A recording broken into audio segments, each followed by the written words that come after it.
Student, इसके बाद हमारे पास है चैप्टर 13 का नेक्स्ट न्यूमेरिकल 13.7। ठीक है, अब 13.7 के अंदर एक डायग्राम दी हुई है और डायग्राम के साथ एक स्टेटमेंट दी हुई है, find current which flow through all register. आपने क्या करना है, करंट फाइंड करना है जो रजिस्टर्स में से फ्लो कर रहा है।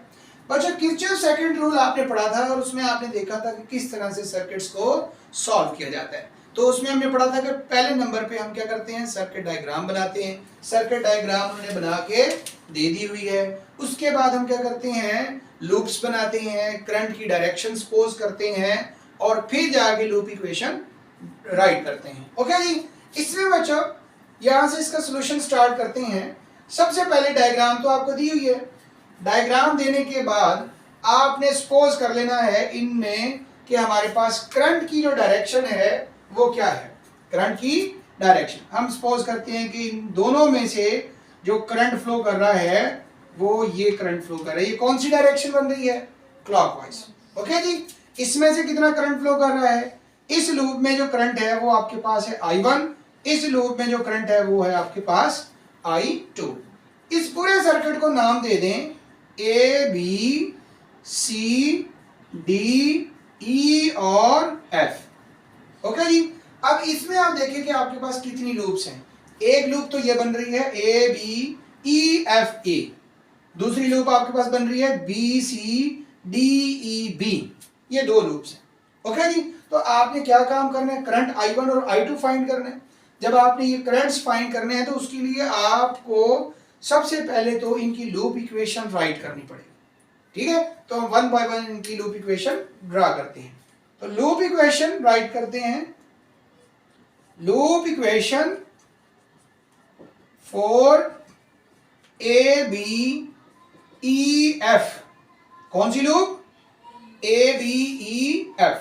ओके जी, देखिए हमने पढ़ा था जब भी करंट नेगेटिव से पॉजिटिव की तरफ जाएगा तो हमारे पास क्या होगा, एनर्जी चेंज नेगेटिव होगा।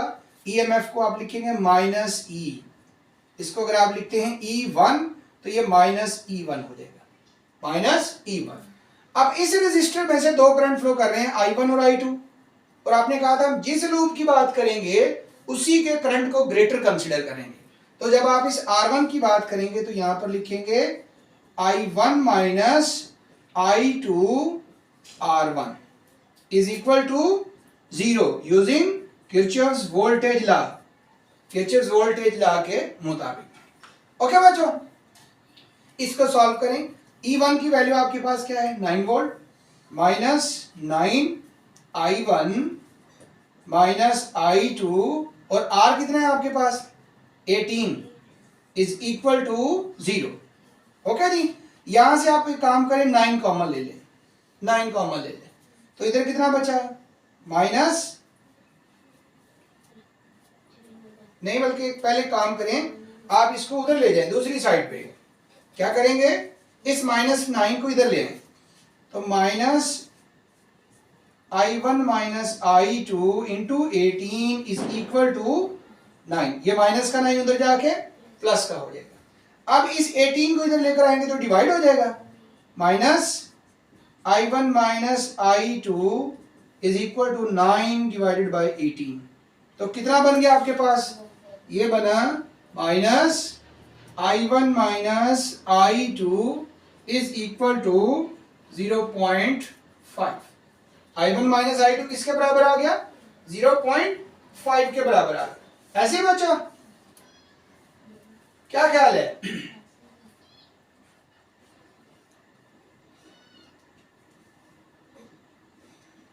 ठीक है। इसके बाद हम दूसरी लूप को सॉल्व करते हैं। ये पहली लूप आपने सॉल्व की है, अब दूसरी लूप की तरफ आते हैं। फॉर लूप, इसको आप नाम दे दें equation 1। For loop, for loop कौन सी लूप, अब B C D E B, B C D B E. अब इस लूप में भी आप किरचॉफ्स वोल्टेज लॉ ही लगाएंगे। ठीक है, इसमें भी सम ऑफ ऑल पोटेंशियल चेंजेस 0 होंगे। ये आपके पास क्या है, ये आपके पास है E2, और इधर भी करंट किस तरह से फ्लो कर रहा है, पॉजिटिव से नेगेटिव। इधर भी ईएमएफ आपके पास माइनस होगा, माइनस E2। ये रेजिस्टर है, R1। लेकिन अब आप यहाँ पर जो करंट लिखेंगे वो लिखेंगे I2 माइनस I1, क्योंकि जिस लूप की बात करते हैं उसी लूप के करंट को ग्रेटर कंसीडर करते हैं। तो I2 minus I1 into R1। एक और भी रजिस्टर है आपके पास R2, तो इधर होगा minus I2 R2 is equal to 0। I2 R2 is equal to 0। अब वैल्यूज देखें, E2 की वैल्यू क्या है 6, यहाँ पे लिखे minus 6 minus I2 minus I1 into R1 कितना है, R1 18 माइनस I2 R2 कितना है 12 इंटू 12 इज इक्वल टू 0। अब बच्चों इस माइनस 6 को पहले उधर ले जाएं, तो minus I2 minus I1 18 minus 12 I2 is equal to 6। अब यहां से जो चीज कॉमन आती है वो कॉमन ले, माइनस I2 माइनस I1 18 और 12, क्या चीज कॉमन लेंगे आप 6, ये दोनों 6 के टेबल में आती हैं, तो 6 आपने ले लिया कॉमन, तो माइनस I2 माइनस I1 इधर क्या आएगा 3 माइनस इधर क्या आएगा 2I2 इज इक्वल टू 6। इस 6 से ये 6 कट गया, आपके पास minus I2 minus I1 into 3 minus 2I2 is equal to 1। इसके बराबर बच गया 1। इस ब्रैकेट को सॉल्व कर लें, ये 3 और ये माइनस और ये I2, माइनस 3I2 क्या बन गया आपके पास माइनस 3I2 और 3 minus minus plus, plus 3I1 minus 2I2 is equal to 0। ठीक है, इसको लिखें, ये आपके पास आ गया 3I1 और माइनस क्या हो जाएगा minus 5I2 is equal to 0। Okay बच्चों, ये जो इक्वेशन थी आपके पास, इस माइनस को उधर ले जाएं, तो ये इक्वेशन क्या बनेगी आपके पास, इसे आप नाम दे दें इक्वेशन 2 का, ये इक्वेशन 2। एंड इक्वेशन 1 आपके पास क्या था, minus I1 minus I2 is equal to 0.5। अब इस माइनस को इधर ले जाएं, तो ये माइनस इधर जाके हो जाएगा माइनस 0.5। क्या हो जाएगा माइनस 0.5। अब मल्टीप्लाई कर दें इस इक्वेशन को 3 से, क्या करना है आपने, इस इक्वेशन को 3 से मल्टीप्लाई कर देंगे, तो क्या बन जाएगा 3I1 minus 3I2 is equal to minus, जब आप 0.5 को 3 से मल्टीप्लाई करेंगे तो ये बन जाएगा 1.5। क्या बन गया आपके पास 1.5। इसके बाद अब आपने दोनों इक्वेशंस को कंपेयर कर देना है। क्या कर देना है, कंपेयर कर देना। कैसे कंपेयर करेंगे, आप इस इक्वेशन में से, ये जो सेकंड इक्वेशन है, इसमें से फर्स्ट को सब्ट्रैक्ट कर दें। क्या कर दें, सब्ट्रैक्ट कर दें। अच्छा बच्चों ये देखें, इधर हमारे पास इक्वल टू 1 था, हमने 0 कर दिया, मिस्टेक कितनी बड़ी कर दी, आगे फिर हमारा जवाब सही नहीं आना था। खैर अब हम ऐड करते हैं, ऐड करेंगे सब्ट्रैक्ट करेंगे। किसको सब्ट्रैक्ट करेंगे, इस इक्वेशन 3 को किस में से सब्ट्रैक्ट करेंगे, 2 में से। सब्ट्रैक्ट 3 फ्रॉम 2, 3 को 2 में से सब्ट्रैक्ट कर दें। 3 आपके पास क्या है इक्वेशन, ये है आपके पास इक्वेशन 2, पहले लिखें 3I1 minus 5I2 is equal to 1, और इधर क्या आ जाएगा 3I1 minus 3I2 is equal to minus 1.5। अब जब सब्ट्रैक्ट किया जाता है तब क्या होता है, साइन चेंज होते हैं, ये माइनस का हो जाएगा, ये प्लस का हो जाएगा, और ये भी प्लस का हो जाएगा। तो ये हमारे पास कैंसिल हो गया, ये माइनस का 5 प्लस का 3 कितना बच गया, -2I2 is equal to 1 plus 1.5 2.5। 1 plus 2.5 कितना आ गया 2.5। इसके बाद आपने क्या चीज फाइंड करनी है, आपने तो ये I2 फाइंड करना है। तो -2 I2 is equal to 2.5।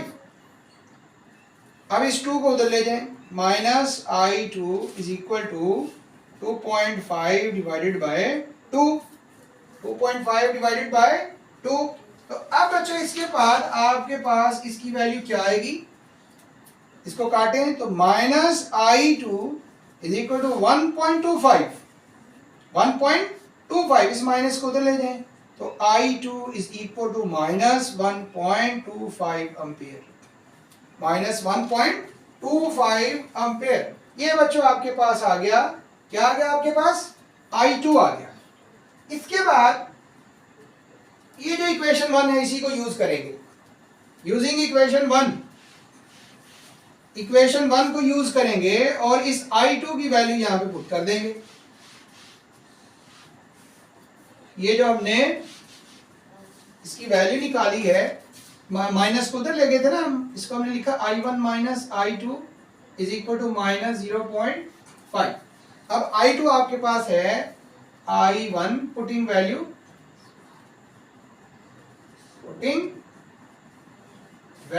Of I2, इसमें आपने I2 की वैल्यू पुट कर देनी है। तो I1 माइनस I2 कितना 1.25, 1.25 इज इक्वल टू -0.5। जी I1 इज इक्वल टू -0.5 और प्लस 1.25, प्लस 1.25 निकालें जरा, क्या कैलकुलेट करें, क्या आंसर आते हैं, क्या आंसर आएगा रिलेशन में। अच्छा बच्चों एक की तरफ मिस्टेक कर रहे हैं, देखें इधर -I2 था और आपके पास ये जो I2 की वैल्यू है वो है -1.25, ये मिस्टेक की थी हमने। तो इधर आपके पास I1 और ये minus minus plus 1.25 is equal to -0.5। अब इसको उधर लेकर जाएंगे तो I1 is equal to -0.5 minus 1.25, तो फिर आपके पास ये -1.75 एम्पियर बनेगा। ये आपके पास आ गया I1 करंट, ये आपके पास I2 करंट आ गया और ये आपके पास आ गया I1 करंट। तो आपने find the current which flow through all resistors, all resistors कितनी है, 2 रेजिस्टर्स हैं और R2 में से कितना करंट फ्लो कर रहा है I2 और R1 में से कितना करंट फ्लो कर रहा है, R1 में से इसमें से करंट फ्लो करेगा I1 माइनस I2 या I2 माइनस I1। ओके जी, तो करंट थ्रो